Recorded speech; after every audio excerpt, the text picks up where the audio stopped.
Christians are one of the most persecuted groups in the world today, with millions facing discrimination, violence, and even death because of their faith. This phenomenon is not limited to any particular region or country, but is a global issue that affects Christians from all walks of life. There are several reasons why Christians are persecuted in society today, and it is essential to understand these reasons to appreciate the severity of the problem. One of the primary reasons for Christian persecution is the rise of secularism and atheism in modern society. Many people, especially in the Western world, have become increasingly intolerant of Christianity, viewing it as a relic of the past that is no longer relevant in today's world. This has led to a cultural shift where Christianity is seen as a threat to the values of secularism and tolerance.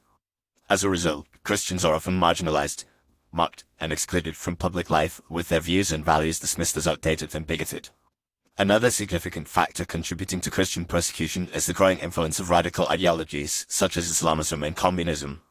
In many parts of the world, these ideologies have led to the establishment of regimes that are hostile to Christianity, and where Christians are subjected to severe persecution.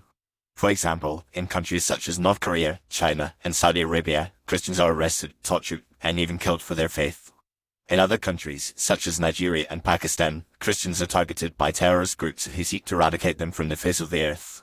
The media also plays a significant role in perpetuating Christian persecution. Many media outlets are biased against Christianity, often portraying Christians as intolerant, bigoted, and narrow-minded. This negative stereotyping has contributed to a culture of hostility towards Christians, where they are viewed with suspicion and distrust. The media's emphasis on secularism and atheism has also helped to create a culture where Christianity is seen as irrelevant and outdated, further marginalizing Christians and making them more vulnerable to persecution. In addition, the rise of social media has created new opportunities for persecutors to target Christians.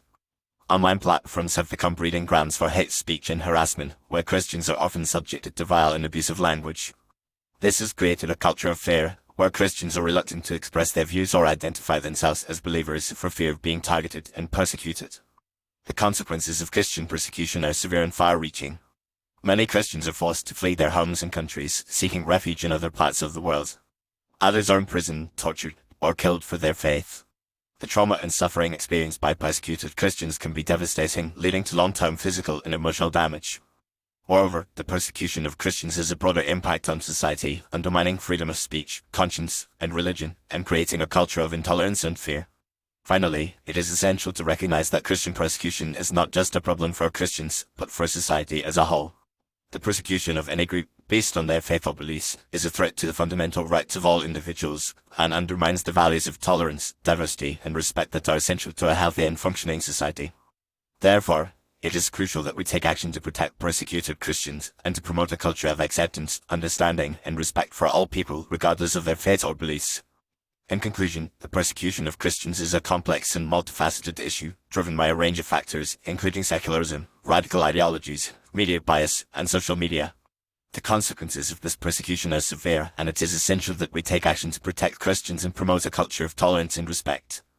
By understanding the reasons behind Christian persecution, we can work towards creating a society where all individuals, regardless of their faith or beliefs, can live without fear of persecution or discrimination. Only by acknowledging the severity of this issue and working together to address it, can we hope to create a more just and equitable world, where the rights and freedoms of all people are respected and protected.